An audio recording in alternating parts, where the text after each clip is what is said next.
Começa agora Todas as Divisões. Apresentação Breno Monsef, aqui na Roquete Pinto.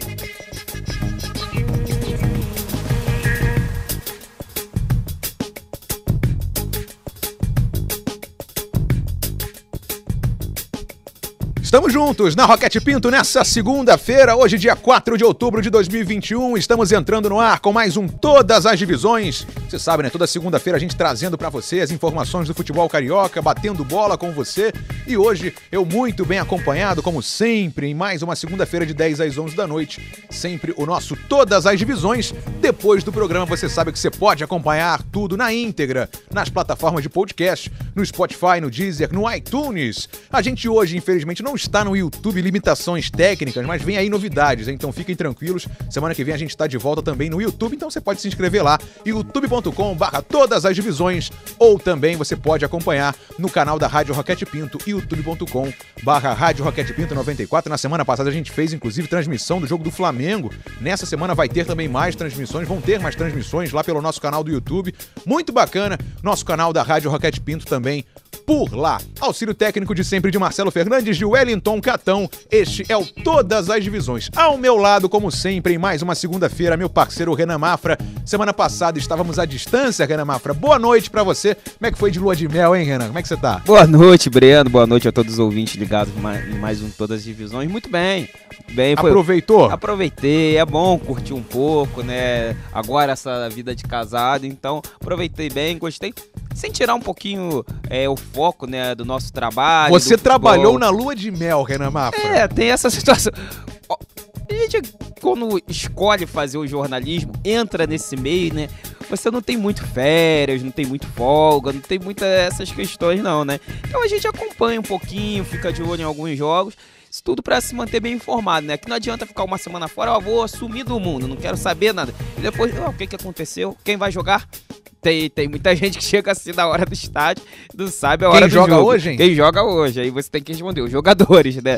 Então é uma situação que é sempre bom estar atento e mesmo lá da lua de mel, teve trabalho sim. E hoje um assunto especial, porque o programa de hoje tem um tema. Semana passada a gente falou do Carioca Feminino, é claro, trazendo os resultados, enfim. E hoje nós temos um convidado que é o Emerson Pereira, assessor de imprensa de vários clubes do Rio de Janeiro, mas em especial de qual clube, Emerson? Boa noite, seja bem-vindo a Todas as Divisões. Boa noite, Breno. Boa noite, Renan. Boa noite aos ouvintes da Roquete Pinto. Pois é, né? Especial do glorioso Império Serrano Esporte Clube, né? A escola é um time que nasce numa escola de samba, né? Uma escola de samba tradicional e a gente brinca, né? Um clube que já nasceu com uma torcida grande. Pois é, sensacional. A gente vai falar hoje dessa relação de carnaval e futebol, cara, porque agora tem times de futebol saindo de escolas de samba. A gente tem o Império Serrano e o Belfor Roxo, o Império da escola homônima, né, da Império Serrano, e o Belfor Roxo da Inocentes de Belfor Roxo. A gente vai falar muito sobre isso no programa de hoje, é claro, falando da Série B1, da Série B2, Cariocão Feminino, é tudo aqui. E um especial também do Volta Redonda. Na sexta-feira a gente teve o aniversário de 5 anos do título brasileiro do Volta Redonda da Série D. O Guilherme Costa preparou um material muito legal, vai falar com o Flávio Horta, com o Felipe Surian, daqui a pouquinho no nosso programa. Então você que está com a gente pode participar pelo nosso WhatsApp, 969680094. Você manda o seu WhatsApp, você vai pro ar no nosso programa, como sempre, 969680094. Começando então, Emerson, falando um pouquinho dessa relação, porque é algo curioso, né? As pessoas sempre falam, sempre lembram, por exemplo, de São Paulo, Gaviões da Fiel, né, da Mancha Verde. Nesse caso, o processo inverso, né? Saindo do futebol, né, de uma torcida organizada e indo pro samba, que no Rio de Janeiro o processo foi feito de uma maneira contrária, né? Saindo justamente do samba pro futebol. É exatamente essa bola que eu vou levantar pro Emerson, porque é uma relação inversa do que a gente costuma ver, as pessoas em geral conhecem. Fala um pouquinho, você tá mais próximo do Império Serrano, também a gente acompanhou o Belfor Roxo, é claro. Conta um pouquinho pra gente desse processo, Emerson. Rapaz, é extremamente curioso, porque normalmente, né, como o Renan mesmo disse, sai do futebol para o carnaval, principalmente no caso de São Paulo, né? Que virou uma febre, né? As escolas de samba. Pois é, leva a torcida, né? Pois é, as escolas de samba de torcida ressuscitaram, né, o carnaval de São Paulo, que estava bem pra trás por um tempo, né? Principalmente no caso da Gaviões da Fiel, que incontestavelmente é uma grande torcida do clube popular como o Corinthians. E aqui no Rio de Janeiro, eu acho que partiu muito também da necessidade, por exemplo, a gente tá num ano e não teve carnaval. E como que você mantém atividade, renova a torcida, se você não desfila, né? Imagina, você ficar aí, a gente tá agora no mês de outubro, carnaval tende a ser em fevereiro, mas no meio de uma pandemia ainda, que apesar dos casos estarem diminuindo, né, ainda é muito nebuloso, porque você não sabe que do nada pode aumentar, pode vir um Réveillon e estourar os casos logo depois. Como aconteceu do ano passado pra esse, né? Exatamente. Nessa mesma época, no ano passado, estavam caindo os casos. Acabou que subiu tudo de novo e não teve carnaval, não teve nada. Exatamente. E isso fazer um clube de futebol, né, vem muito essa incerteza que a gente viveu nesse último carnaval que não teve. O Império Serrano também, particularmente, é uma escola de samba que estava precisando atrair novas pessoas, novos torcedores. Uma escola de samba que, como o nosso presidente sempre diz, tinha vindo do seu pior desfile na história. Foi o carnaval de 2020, né? Ele mesmo falava isso? Ele assumiu depois, né? Sim. Mas foi uma tragédia o desfile de 2020. O Império Serrano desfilou no enredo de mulheres, a baiana não tinha saia. É um problema, né? É igual querer jogar bola sem bola. Sem bola, exatamente. Não. Lembro muito bem desse desfile, realmente foi uma tragédia, como disse o Ana. Foi uma tragédia, a escola com problemas e mais problemas, uma crise financeira absurda, enfim. Uma casa extremamente arruinada, né? Tem que botar a escola nos trilhos. Tem que dar um jeito, né? Tem que dar um jeito. A escola de samba é uma escola grande, é uma escola extremamente tradicional, é a 4ª maior campeã do carnaval. Aí tem uma ala de compositores com nomes de Arlindo Cruz, Dona Ivone Lara, Roberto Ribeiro, pessoas que marcaram a história da música popular brasileira. E como que você moderniza uma escola que teoricamente parou no tempo? Tendo ações que modernizem ela. O time de futebol é uma dessas formas, né? De você atrair novos torcedores, atrair aquela garotada da Serrinha que, imagina, você nasce hoje. Mas tu acha que a criança vai escolher o quê? Ser Império Serrano, que não ganha nada há não sei quanto tempo, tá parada, faz um desfile catastrófico como foi de 2020, ou vai escolher uma escola que é sempre campeã? Vê uma Beija-Flor, né? Até a Mangueira, que é mais popular até. Exatamente. Foi ser campeão recentemente. Exatamente. Então isso também foi uma forma da escola atrair novas pessoas, né? E também isso passa pelo seu trabalho, não é puxando seu saco, mas eu sei que passa pelo seu trabalho também, você é assessor de imprensa, e a gente percebeu muito isso, um trabalho muito legal na internet, na transmissão dos jogos. Eu fiz alguns, Renan Mafra também fez com o Renan vários jogos lá na TV do Império Serrano, e a gente percebia pelo chat, enfim, pessoal interagindo, participando. Eu percebi isso muito, assim, a galera jovem, mais nova, adolescentes, assim, adultos jovens, né, ali até 25 anos, curtindo o time de futebol da Império Serrano. Às vezes o cara que não tinha nada a ver, não mora na Serrinha, não mora em Madureira, não mora nem no Rio de Janeiro, mas estava curtindo e estava gostando. Pô, bacana, né? A escola com time de futebol. Eu achei uma grande sacada. E eu acho que deu certo, mesmo sem o acesso, né? Sim, sim. O acesso é aquilo, né? Era o último detalhe, né? A cereja do bolo que faltou, né? Como é que ficou o clima, assim? É de frustração, né? Na verdade, né? Porque você faz tudo certinho. Você trabalha todo bonitinho, paga todo mundo em dia, que é raridade nas divisões inferiores do Rio de Janeiro, dá uma estrutura boa e tudo mais, e chega na hora, o principal não acontece. Mas eu acho que é aprendizado, tudo é aprendizado, né? Não é porque o time não subiu que o projeto acabou. Não, é um projeto a longo prazo. É um projeto que busca formar atletas, tanto que a equipe tem do sub-11 ao profissional. Isso é muito legal também. Né? Todo mundo uniformizado bonitinho, todas as comissões certinhas. Rotina de treinos.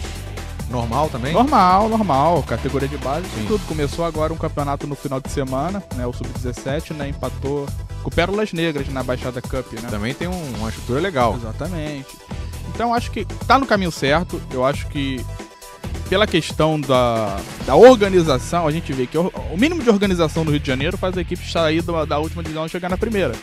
Claro, é um funil. Né, eu costumo dizer que a gente tem equipes aqui na Série C, que é a última divisão, mais organizada do que time de segunda e terceira divisão do Campeonato Carioca. Até primeira, hein? Pois é. Só o fato de pagar, né, já ganha um monte de time da primeira divisão. Então, acho que é um caminho promissor que o Império Serrano tem. É óbvio, não adianta também a gente querer aqui ficar falando que o time vai ser maravilhoso e não render na avenida. O torcedor do Império Serrano... A prioridade ainda é a escola. Ainda é a escola. Muito se falou no início, não faz um carnaval que presta, vem fazer time de futebol? Teve esse papo? Teve. Mas, com o tempo, essas próprias pessoas estavam, né, entrando na vibe da equipe de futebol, porque o time nada mais é do que uma forma de atrair novos torcedores e de renovar a escola, né? E eu acredito que vão andar juntos, lado a lado, assim como também já foi montado o time de esporte. A ideia é trazer essa galera toda. E o Império Serrano é pioneiro, né? Sim. O Império Serrano tem uma história de pioneirismo, o futebol é mais um desses.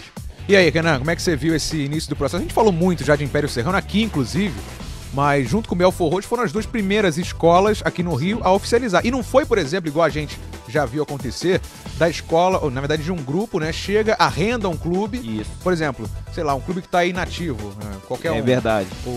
A Peribense, não é a Peribense / Império Serrano. Exatamente. Foi lá, se filiou à federação. É um clube mesmo de futebol independente, né, que pertence, é claro, à escola, mas desde aí a gente já viu o início de um trabalho muito bacana. E assim, eu acho que essa relação foi sensacional, né? Eu também gosto muito do Emerson. Entende demais no Império Serrano, né? Esteve próximo ali do clube, trabalhando no clube. Eu pude acompanhar um pouquinho do início do Belfor Roxo, que foi justamente, começou com uma equipe sub-17, né? Já para dar o pontapé inicial no ano passado, e esse ano já era proposto o futebol profissional, né? E eu lembro, o presidente Reginaldo Gomes em breve vai estar aqui falando com a gente, de algo que ele deixou no ar muito interessante. Ele falou: muita gente duvidava quando eu fundei a Inocentes Belfor Roxo que eu chegaria à principal divisão do Carnaval. Chegamos. Hoje não estamos, mas vamos lutar para no futuro estarmos novamente na principal divisão. E com certeza vão duvidar do futebol, mas um dia também chegaremos à primeira divisão. Então acho que é uma pessoa que tem uma visão muito grande, uma visão que não é para o momento, não é pensando no agora, no imediato, pensa muito a longo prazo. Não à toa começou no Belfor Roxo com o futebol da base, já pensando em ter todo um trabalho na base, pensando em fazer um estádio, mesmo que acanhado no primeiro momento, mas na cidade de Belfor Roxo. Então eu vejo que não foi algo que, como o Emerson chamou a atenção, mal planejado, para ficar devendo salários, para ter uma estrutura ruim. O Belfor Roxo contratou um Alan. O Belfor Roxo tinha um Jefferson Silva, tinha um Hudson, tinha jogadores de muita qualidade. Então é um clube que pensou muito bem e fez um excelente planejamento. Infelizmente, né, não vimos essa questão do acesso. Tinha outras duas equipes, o Búzios vem fazendo um grande trabalho desde 2019, quadro ano, faz um trabalho sensacional, não é à toa que começou muito bem já na Série B2 do Campeonato Carioca. Mas eu acho que o que eu gostei bastante, tanto de Belfor Roxo quanto de Império Serrano, é que o fato das equipes não terem conseguido o acesso não desmotivou os clubes.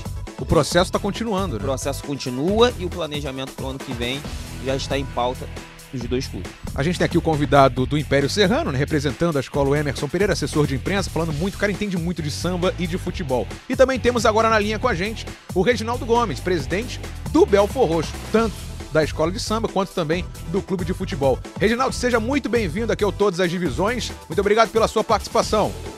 Boa noite, Renan. Boa noite, Breno. E boa noite, meu amigo Emerson. Reginaldo, assim, vocês fizeram um grande trabalho, a gente vem falando sobre isso, né? Um trabalho inicial muito bacana. E como que surgiu essa ideia da parte de vocês do Belfor Roxo de unir o samba e o futebol? Como é que foi a entrada de vocês no futebol, hein? Na verdade, essa questão do futebol, né? A gente já, de um nível amador, a gente já apoiava várias equipes aqui em Belfor Roxo que participavam de competições regionais, né? Mas sempre uma questão amadora, né? Futebol amador, esse futebol de várzea. E depois, assim que veio essa situação na pandemia, a gente teve essa ideia, né? De assumirmos um clube aqui em Belfor Roxo, né, que é o Interlantes. Fizemos uma grande reforma lá que era um campo, né? Para virar um estádio. E aí nós tivemos essa ideia de profissionalizar o time para que a gente pudesse disputar um campeonato profissional. E também é uma forma, né, de ter essas categorias de base que daria oportunidade a essa garotada, não só de Belfor Roxo, mas toda a Baixada Fluminense. Fato esse que já vem acontecendo aqui em Belfor Roxo, né, mesmo posterior a essa participação do Belfor Roxo no Campeonato Carioca Profissional da Série C. Renan Mafra, sua pergunta para Reginaldo Gomes, presidente do Belfor Roxo. Boa noite, Reginaldo. Um prazer estar falando com você, meu amigo. A minha pergunta, né, é justamente como eu falei anteriormente, que foi toda uma estrutura montada de uma maneira muito bem planejada pela equipe feita por você, por toda a diretoria do Belfor Roxo. Então, como foi esse trabalho que vocês, que começou ainda em 2020, mas para dar todo um suporte, toda uma estrutura para os jogadores terem a condição, né, de desempenhar um bom papel durante a Série C do Campeonato Carioca. Atrás dessa estrutura, né, se deu na verdade quando nós procuramos aqui em Belfor Roxo outras pessoas que militavam na parte do futebol amador, que é o caso do Jackson, o Kaká do Raça, entre outras pessoas que já militavam há muitos anos no futebol amador, e a gente convidou eles para participar desse projeto nosso, né? O Gustavo vem também do mundo do samba, mas vem já havia participado de direção em outras equipes de futebol profissionais, e a partir dessa montagem desse grupo, né, pessoas que tinham, né, acima de tudo, o amor aí ao futebol, o amor ao esporte, a gente montou uma boa estrutura, né, e apesar de não ter conseguido o acesso, mas o trabalho foi muito bem feito, foi muito bem elaborado por todos nós aqui. Estamos conversando com o Reginaldo Gomes, presidente do Belfor Roxo. Emerson Pereira, quer perguntar para o presidente? Claro. É sempre uma pergunta, né, que também rodeia a gente aqui no Império Serrano, pela mesma situação. O acesso não aconteceu apesar da grande campanha. Eu queria saber o que faltou para esse principal objetivo pudesse ser alcançado, né? E essa questão a campanha foi muito boa, foram 16 jogos, nós ganhamos 15 jogos. Infelizmente, essa segunda etapa, né, da competição, que é uma etapa de mata-mata, né, o time não passou, parecia que era um outro campeonato, né? Chegamos em primeiro lugar na fase de grupo, classificamos com 4 rodadas de antecedência, e aí parece que nesse finalzinho as coisas, né, essa equipe que acabou tendo sucesso, que era o Búzios, nós havíamos ganhado ela no turno lá em Cabo Frio por 4-2, e aí nós tivemos essa dificuldade. No primeiro jogo perdemos o jogo por 2-1, tivemos no segundo jogo aqui já em Belfor Roxo, né, o estádio que a gente conseguiu a liberação de todos os órgãos aí, e o acesso esteve por 2 minutos, né, mais 2 minutos a mais, sem uma fatalidade de um pênalti ali aos 43, a gente teria alcançado esse objetivo de levar o Belfor Roxo a Série B2, já estaríamos disputando a Série B2, mas a gente continua, né, disputamos já um campeonato numa liga pelo time feminino. Estamos disputando o Sub-23, liderando a Liga Rio, né? Onde tem equipes tradicionais como Duque Caxiense, Portuguesa. O Belfor Roxo hoje também é líder, o Sub-23, né? Já classificado novamente com 4 rodadas de antecedência. E estamos preparando agora, já começou os treinamentos da equipe Sub-17, que vai disputar o Carioca pela FERJ, né? Já a partir do dia 24. E esse projeto vai continuar, né? Vamos tocando ele para que o foco aí é nessa garotada, essa garotada ter um espaço, a garotada ter um local de treinar, de se disciplinar e buscar ali alcançar o seu objetivo aí, que é se tornar um novo fenômeno no futebol e conseguir melhorar a vida das suas famílias, se realizar profissionalmente. Estamos conversando com o Reginaldo Gomes, presidente do Belfor Roxo. Renan Mafra, mais uma pergunta para o presida, Renan. Como falamos anteriormente, né, Breno? Mesmo sem um acesso, o trabalho do Belfor Roxo foi muito bom. Então, como anda, presidente, esse planejamento para o ano que vem? Já pensam na próxima temporada? Já começaram a analisar? Teve jogadores que vocês perceberam que tiveram um grande desempenho, já trabalham para que esses atletas no ano que vem estejam de novo no clube? Como anda essa situação aí do Belfor Roxo para 2022? E essa próxima temporada a gente já tem uma reunião agora no mês de novembro, onde a gente vai traçar. Estamos terminando ainda, né? Não terminou para esse primeiro ano do Belfor Roxo, não terminou, né? Chutamos, como eu disse, o campeonato profissional, o feminino.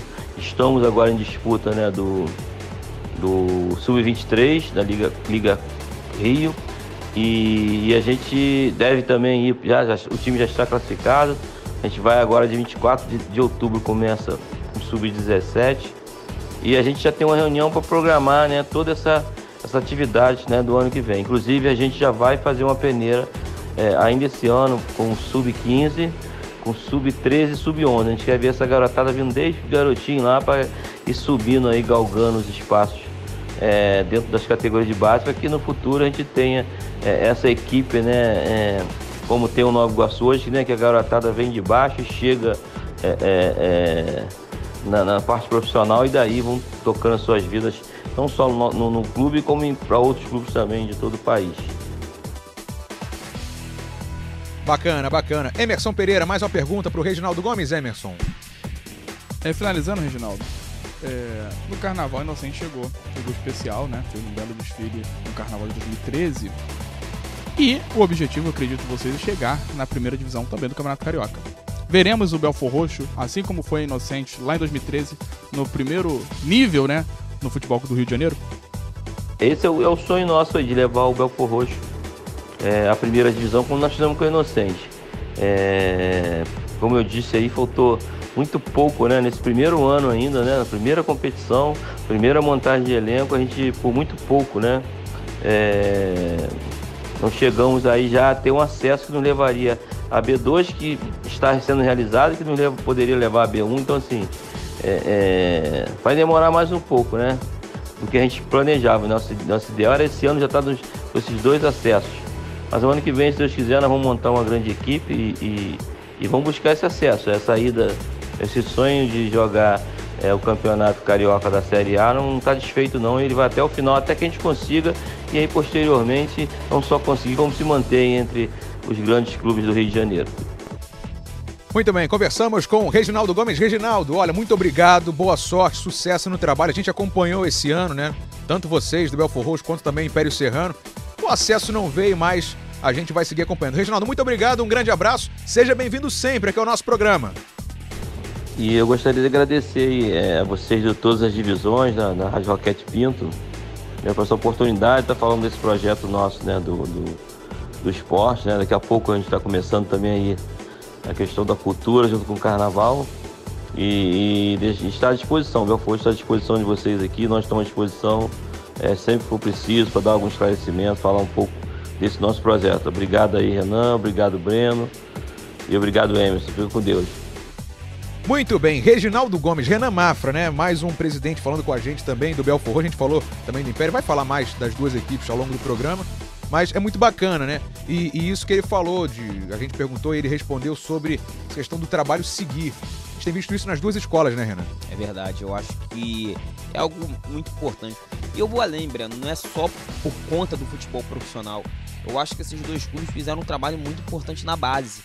E outra situação que eu também lembro do Belfor Roxo, com certeza o Emerson sabe bem que o Império Serrano também é assim, é que muitos jogadores, foi falado isso pelo presidente Reginaldo Gomes, que muita gente de Belfor Roxo com talento acabavam migrando para outras cidades. Por exemplo, Nova Iguaçu.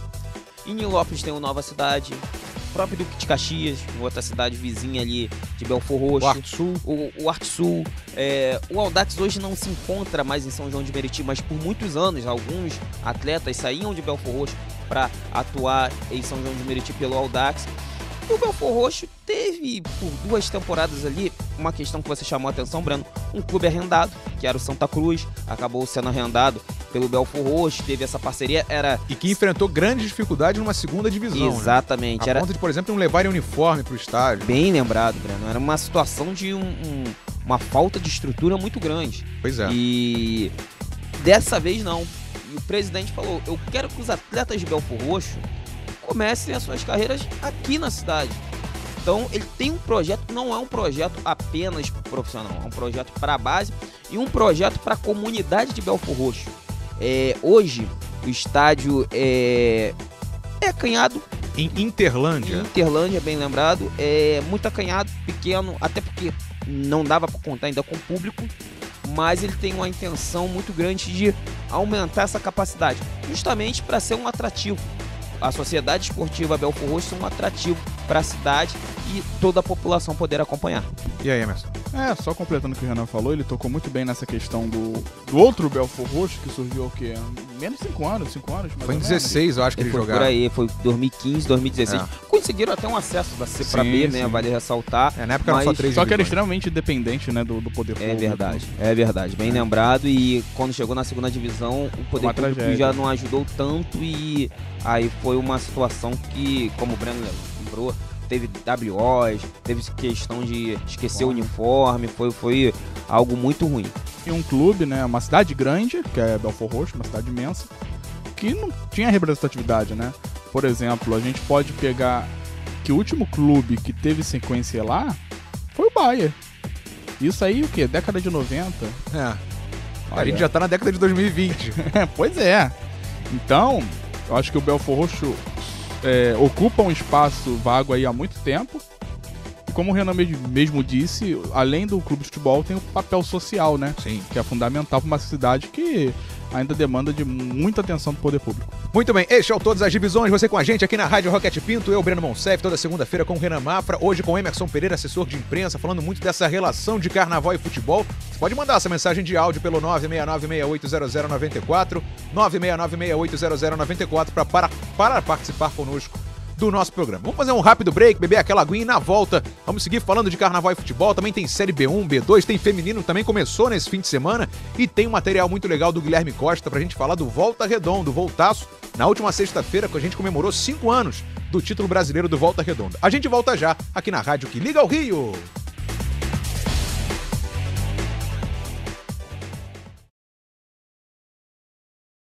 Voltamos com Todas as Divisões. Apresentação: Breno Monsef.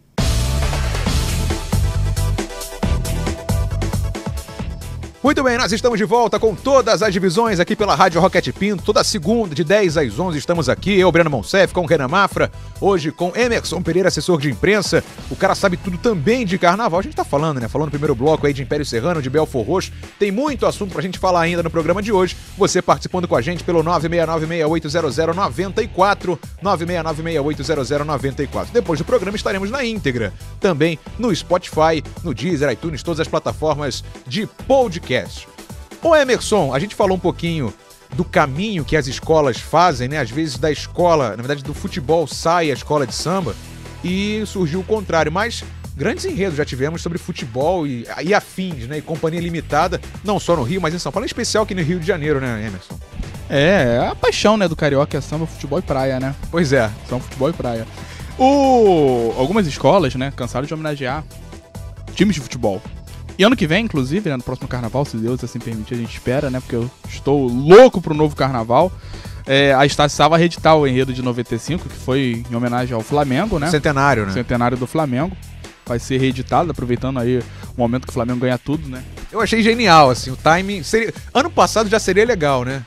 Pois é. Esse ano, na verdade, 2021, que não teve. Mas ano que vem também acho que tá em alta. E pode agora com títulos. Melhorar. Vai que o Flamengo ganha uma Libertadores, ter um upgrade, Mundial, né? Uma Copa do Brasil, vai ser algo muito bom da Estácio. Eu também achei que foi uma boa sacada. O samba de 95 falava 100 anos de primavera. Agora é o campeão da nova era. Eu acho que casa perfeitamente com o momento, né? A gente pode falar também aqui da Unido da Tijuca, em 98, homenageou o Vasco. Eu acho que virou um hino da torcida do Vasco, até né? Hoje. Até hoje. Como é que é o nome? É samba. Como é que é quando o samba marca e vira um dos hinos da escola? Eu esqueci agora o termo. Quando às vezes canta em aquecimento, como é que... Eu esqueci agora, enfim, mas... Não esquenta? No esquenta ali, às vezes tem um samba que marca. Agora eu não vou lembrar o termo exato. Alguém vai lembrar e vai mandar até no WhatsApp da gente aqui. Mas eu acho que pra torcida ficou muito isso, esse samba, né? Marcou e é um hino eterno pra torcida do Vasco. Não, e é engraçado, né? Que naquela ocasião, a Unidos da Tijuca acabou rebaixado. Mas eu acho que a torcida do Vasco, ela abraçou essa questão... crime, diga-se de passagem, o rebaixamento da Unidos da Tijuca. Bem lembrado também, Hermes.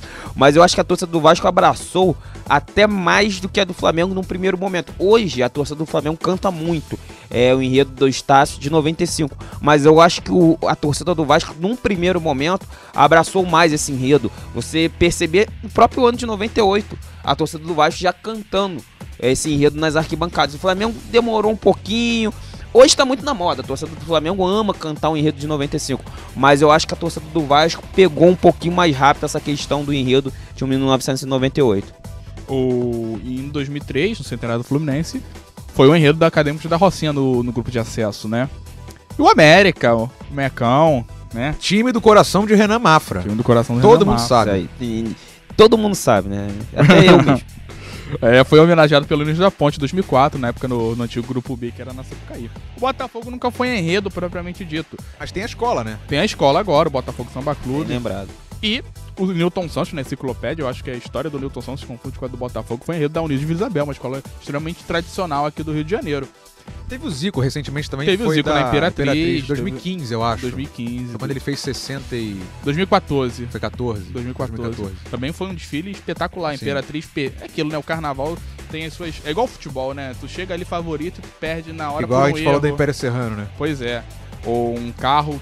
Justamente o carro do Zico, a Imperatriz, que é uma escola que por anos e anos... né, foi taxado de ser a escola certinha, que faz desfile, apesar de frio mais técnico pra ser campeã, o carro dela deu problema, quebrou o carro do Zico, a escola perdeu o carnaval. Mas a Beija-Flor, né, isso é muita gente, um dos maiores desfiles da história da Beija-Flor, me arrisco a dizer um dos maiores desfiles da história do Sambódromo, é uma bola de 86, foi ano de Copa do Mundo, o Sambódromo debaixo de um dilúvio, Beija-Flor desfilando com água na canela, foi vice-campeã. Os 6 grandes clubes daquela década de 80 estavam representados, né? Tinha o carro do Flamengo, o carro do Fluminense, o carro do Vasco, o carro do Botafogo, do Bangu e do América. Esse desfile é assim, é icônico, né? É icônico. E você falou, a Marquês de Sapucaí inundada, né? Um rio. E vambora. E vambora. E a Beija-Flor perdeu o carnaval também por pouquinho, foi vice-campeã, enfim, naquele delírio genial do Joãozinho 30, que falava que o futebol era milenar, né? Verdade. O Joãozinho 30 tinha umas viagens muito doidas, assim, que só ele entendia e ele ia botava pra frente. Exatamente. Milenar, a invenção do futebol. É assim, é genial, é genial. Muito, muito bacana, sensacional.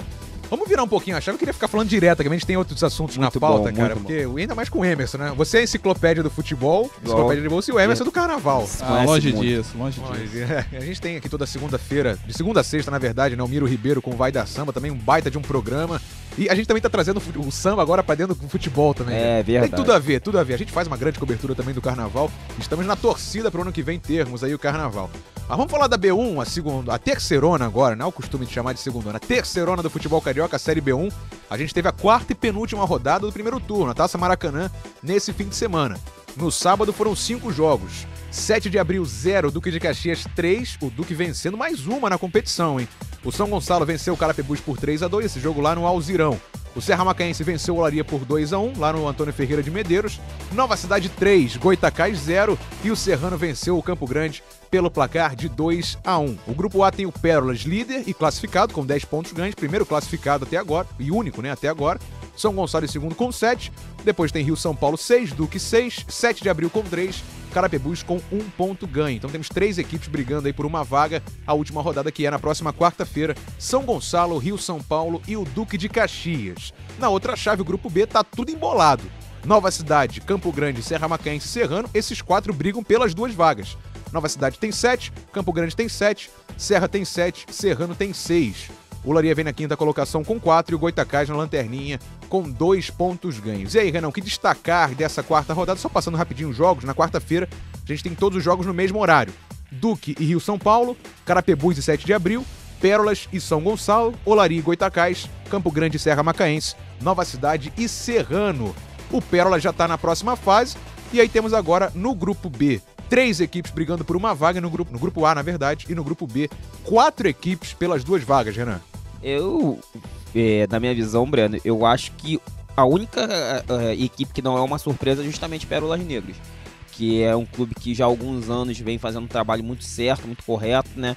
Sempre lutando por acessos, e eu acho que esse ano vai ser diferente. É uma grande força da Série B1 e vai lutar pelo acesso. Mas na minha visão, nesse momento, as equipes que estariam se classificando junto do Pérolas, todas são surpresas, né? Acho que o São Gonçalo, apesar de ter um histórico de uma estrutura muito boa, mas esse ano, alguns relatos que conseguimos colher, não acreditava-se muito que o São Gonçalo chegaria para lutar pelo acesso, ainda mais porque essa questão da parte financeira que atrapalha muito o clube. São Gonçalo vive um momento financeiramente ruim. Nova Cidade, eu acho que era um time que iria incomodar bastante, mas eu não via, por exemplo, com a força de um Serra Macaense Serrano, que na minha visão são os 2 favoritos desse grupo e nesse momento estão fora da zona de classificação, né? E o próprio Campo Grande, apesar de toda a história, de toda a camisa, ver o Campo Grande até largar na frente. O Campo Grande era o líder até essa última rodada, né? Ver o Campo Grande dentro da zona de classificação é algo que surpreende. Volto a falar, eu vejo um Serra Macaense que investiu muito, um Serrano que investiu muito, e até por esse investimento eu vi essas 2 equipes como um certo favoritismo nesse grupo. mas Nova Cidade e Campo Grande estão conseguindo surpreender muito bem e apresentando um bom futebol. Emerson, você é também assessor do Nova Cidade, né? E como é que vocês estão vendo a Série B1? Nova Cidade é líder do grupo B, Emerson. Rapaz, Você tinha essa empolgação do Renan Mafra? Nenhuma, Renan. Eu acho que o Renan até me deu Que sinceridade. um pouco de alegria ao falar isso. Não, mas eu via o Serra Macaense serrando na frente, mas eu também não via o Nova Cidade tão atrás. Eu tinha muito medo, eu confesso pra vocês que eu tinha muito medo. Mas quando eu tenho medo assim, Renan, eu acho que é sinônimo de boa sorte. Tá certo, né? Tá certo. Por quê? Conta pra gente. 2018, quando a gente subiu, Ali eu era mais pessimista do que hoje. a gente foi estrear contra o São Cristóvão. A gente perdeu de 3-0 na gente pra São Cristóvão. O Reizinho, que é o diretor de marketing da nossa cidade, eu falei tudo que ele assim, o campeonato vai ser longo. E o time Foi, né? foi. Parada. Terminou em 2 dezembro. meses. Mas felizmente o time chegou. Mas eu acho que o Nova Cidade, ele tem suas... Meu maior receio era porque a gente teve essa nova divisão, essas novas divisões, né, criadas, e o meu medo era que essa terceira divisão fosse com o nível de segunda. Ao menos era o que eu esperava. É pelos nomes que estavam disputando. Né? Exatamente. E nisso, a gente vendo de 2 anos de segunda divisão, principalmente o ano anterior, o primeiro ano a gente até foi acima da média, ficou ali no meio da tabela. No ano anterior brigou ali pra não cair direto pra quarta divisão. E comparado com uma equipe de nível de segunda divisão, a gente tá atrás. Isso aí, a gente é extremamente realista. A nossa cidade tem história. História não entra em campo. Se a história entrasse em campo, Campo Grande hoje estava na primeira divisão do Carioca. São Cristóvão não estava onde está. São Cristóvão não estava onde está. Inclusive, semana que vem falaremos do São Cristóvão, que vai comemorar aniversário na próxima segunda-feira. Na terça-feira, na verdade. Dia 12, né? Isso. Dia 12. Junto com o Bom Sucesso, que também será pauta no nosso programa. Aí, Já antecipando. eu tinha um medo absurdo. E quando as coisas começaram... Aí eu tava viajando. Aí, pô, tá ganhando dolaria. Aí tomou gol nos acréscimos. Eu falei, opa... Algo tem aí, hein? Algo tem aí. Aí ganhou o Serra Macaense na Bacia das Almas. Falei, Rapaz, esse jogo do Serra Macaense, 52 do segundo tempo. Exatamente, Expulsão. Estão deixando a gente sonhar. E agora meteu 3 no Goitacás. Falei, rapaz, eu acho que a coisa tá séria. Então, felizmente tá andando, né? Felizmente tá andando. E que bom, né? Eu acho que o Nova Cidade sendo competitivo, isso faz bem pro campeonato por ser uma equipe tradicional. É muito triste, por exemplo, a gente vê o Olaria, que eu criava uma expectativa grande, tá lá pra trás. O Goitacás tem 2 pontos. Eu acho que esse é um crime, mas, enfim, cada um sabe do seu clube, né? O Goitacás, eu não me surpreendo com essa campanha ruim, não, Emerson. Acho que não tava levando muita fé no Goitacás, mas o Olaria realmente, você lembrou, é um time que montou um bom elenco dentro do possível para uma terceira divisão. O clube tem muita tradição. Vale ressaltar que ano que vem, faz 10 anos que o Olaria foi rebaixado, né? Então já tá há muito tempo. Tava numa segunda divisão, agora tá numa terceira. Então, realmente, eu esperava mais do Olaria. Vamos falar então da Série B2. A gente falou do Paduano aí, en passant, no último bloco, porque foi o campeão da Série C, né? A gente tá disputando a B2 e é o líder da Série B2 do Campeonato Carioca. A gente teve ontem o Paduano vencendo o Barra Mansa por 5-0 lá no estádio Leão do Sul, lá em Barra Mansa. O Séries venceu Queimados por 5-1. A gente teve Campos 1, Araruama também 1, Bom Sucesso 0, Barra da Tijuca 1. O Bom Sucesso perdeu aí mais uma no campeonato. Casimiro de Abreu 0, Búzios 4. Né, o Búzios lá no Joaquim Flores, casa da Nova Cidade. O Casimiro tá mandando os jogos lá. O Búzios fez 4-0 por lá. E o Tigres venceu o Mageense pelo placar de 4-0. A gente tem na Série B2 o Paduano líder com 7. O Barra da Tijuca vem na segunda colocação também com 7. Búzios e Tigres tem 5. E aí uma galera com 4. Séries, Mageense e Barra Mansa. Campos e Araruama tem 3. Na 10ª colocação, Bom Sucesso com 2. Queimados 1 e o Casimiro, que ainda não pontuou.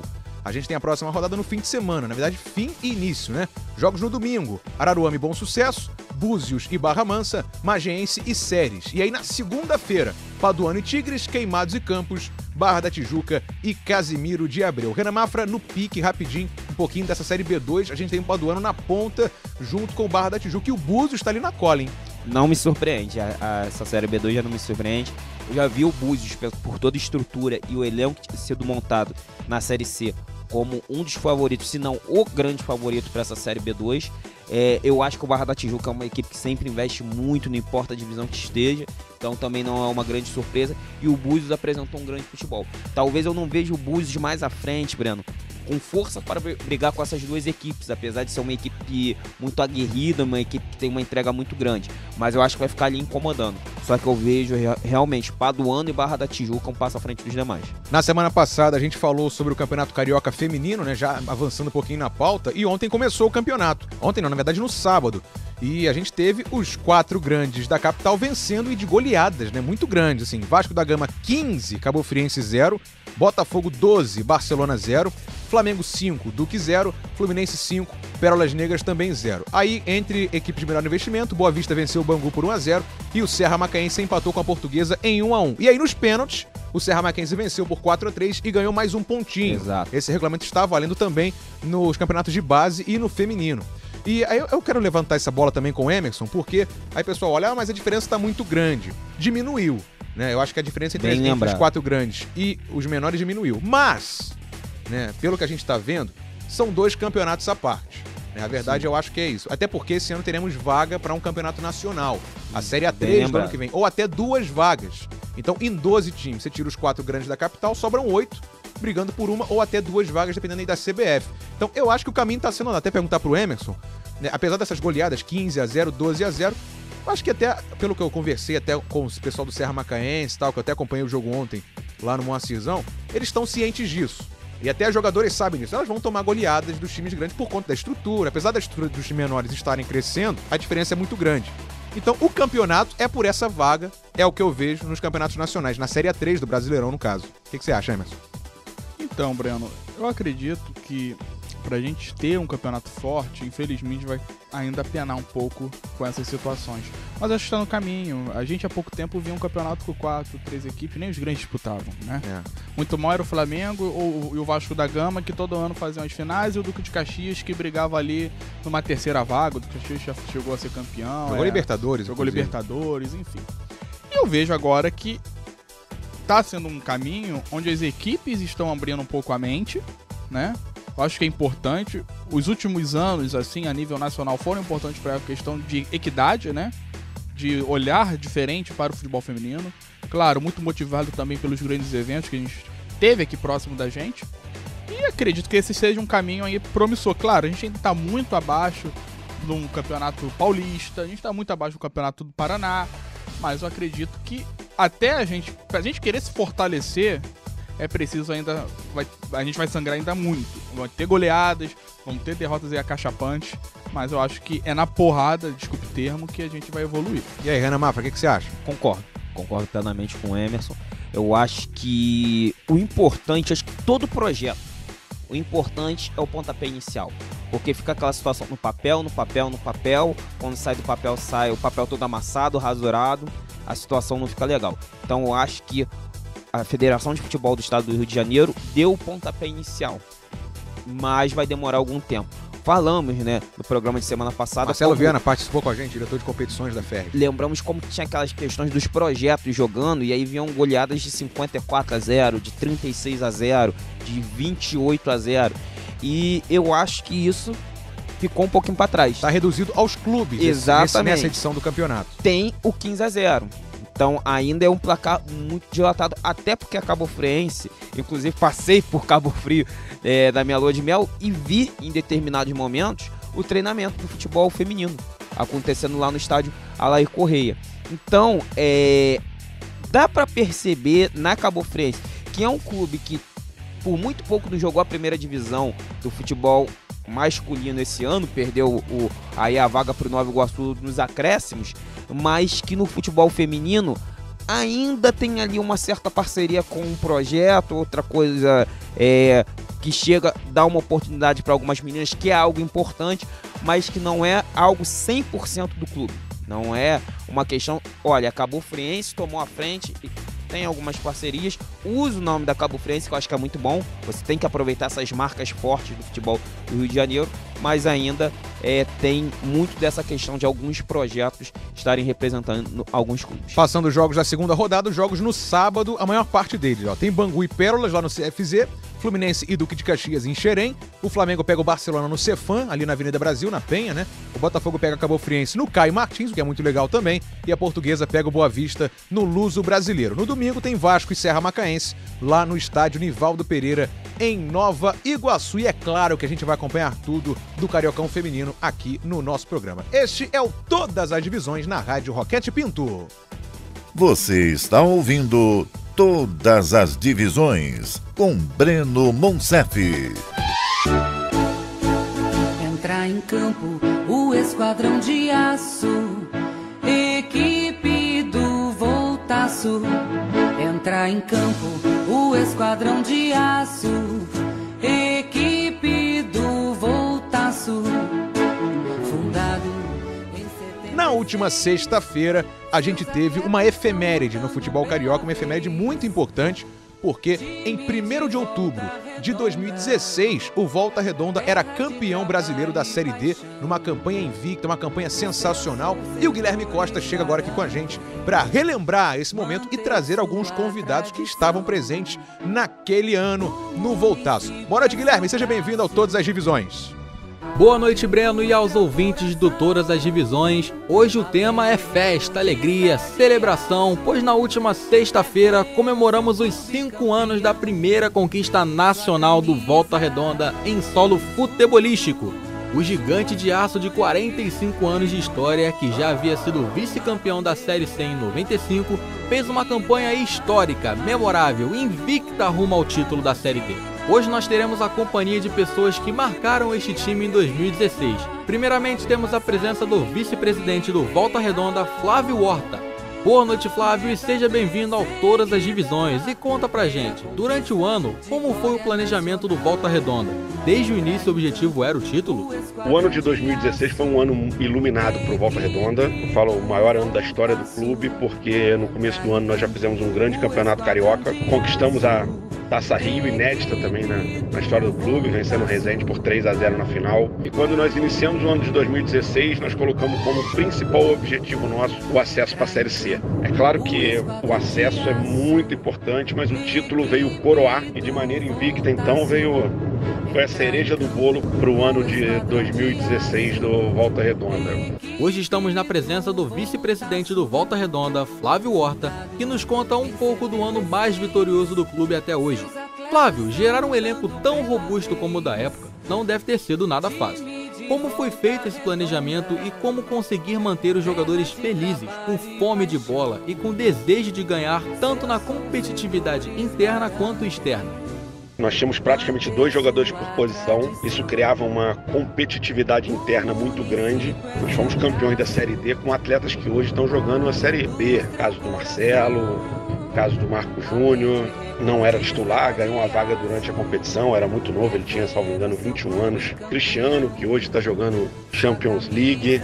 No ataque a gente tinha o Dija, que teve um ano de 2016 muito bacana, uma identificação muito grande com o clube. A gente procurou desde o começo manter um elenco muito equilibrado, com peças de reposição em praticamente todas as posições, e isso deu certo. Foi um grupo muito legal de trabalhar, um grupo que não dava trabalho fora de campo, um grupo que entendia que ali era o objetivo de todo mundo, o acesso, que um precisava correr pelo outro, que quando tivesse um atleta suspenso, o outro teria que entrar e jogar por ele também. Eles entenderam muito isso e grande mérito dessa formação do elenco.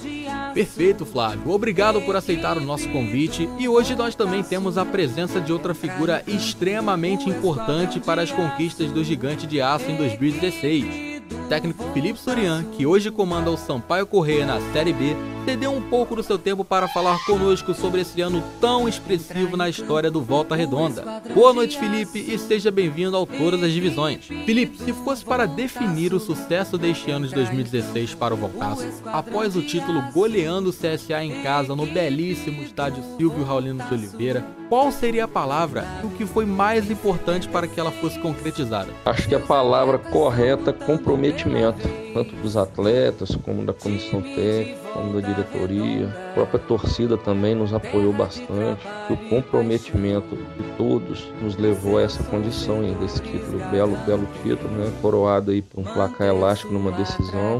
Foi muito bacana. Foi um ano muito feliz, né? Nos dá saudades de momentos bons ali passados com o torcedor, com os amigos que fizemos, né? Foi muito bacana. Hoje nós conversamos com o técnico Felipe Sorian, que comanda o Sampaio Corrêa na Série B, mas que na época era o técnico do Volta Redonda em 2016. Então, Felipe, tem alguma história inusitada daquele ano com os jogadores pra gente? Treinei semana inteira como equipe, né? Lógico, fazendo algumas avaliações durante a semana, só que na hora da preleção ele estava meio que incomodado com uma situação, tinha definido a equipe principal, mas na hora da preleção eu decidi mudar 2 peças. Aquelas 2 peças que eu troquei no momento foram, né, as que fizeram a diferença para a equipe até o final da competição, porque encaixou muito bem. Foi a entrada do Marcos Júnior e do João Cléris na equipe. Muito bom, Felipe. Hoje nós conversamos com o técnico Felipe Surian, que comandou o Volta Redonda em 2016 e hoje é técnico do Sampaio Corrêa. Então, Felipe, conta pra gente qual foi o adversário que mais deu trabalho para vocês durante a campanha do título da Série D. O adversário que nos trouxe mais dificuldade foi o RT.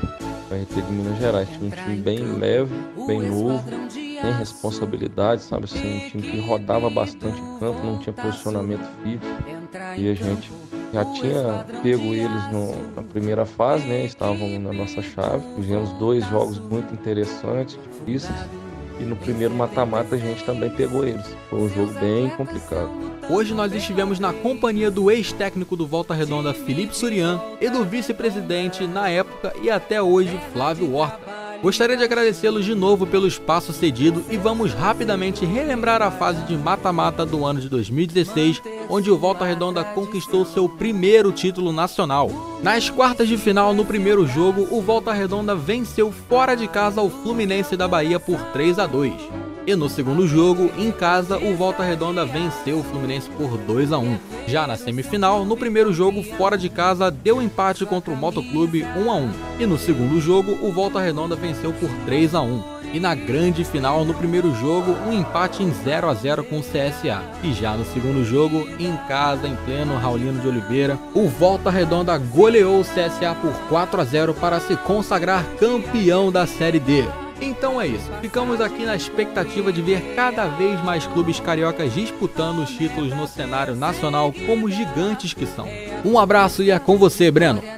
Muito bem, valeu Guilherme Costa, parabéns ao Volta Redonda que esse ano, né, não conseguiu a classificação na Série C, mas Gana Mafra, esse título de 2016 ficou marcado. A gente teve vários jogos lá no estádio Raulino de Oliveira, acompanhou aquela campanha Iria relembrar do Volta Redonda.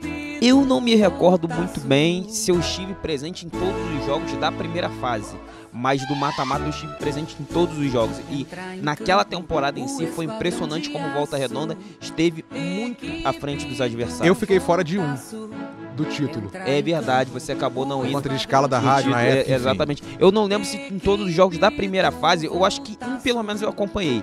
Eu não sei os outros 2. Mas no mata-mata foi impressionante como Volta Redonda passou por cima de equipes até consideradas fortes, o RT de Minas Gerais. Depois, se eu não me engano, acho que eliminou o Crack também, que foi... Crack também jogou com o Volta Redonda. Um time que, inclusive, o Volta Redonda venceu fora e empatou de 0-0 em casa. Na época tinha o gol na casa do adversário, como critério de desempate. Mas tanto no jogo do acesso contra o Fluminense de Feira de Santana, quanto na final, diante do CSA, que já foi a primeira divisão em 2019 e hoje está na B, brigando ali pelo acesso, querendo chegar perto do G4, foi simplesmente, principalmente no Raulino de Oliveira, um atropelo. O Volta Redonda simplesmente atropelou, uma campanha que dá muita saudade. Infelizmente, nascer o acesso não veio esse ano, mas tomara que venha no ano que vem. E a gente tá na torcida. Rapidinho, Emerson, pra gente já tá na reta final do nosso programa, tem que entregar pro Taxiando. Foi uma campanha sensacional naquele ano do Volta Redonda, né, Emerson? Você chegou a acompanhar?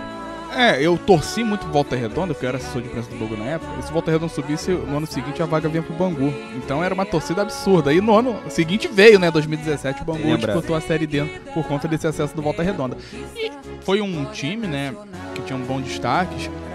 O Marcos Júnior marcou gols na final, o gol do título foi dele, não foi?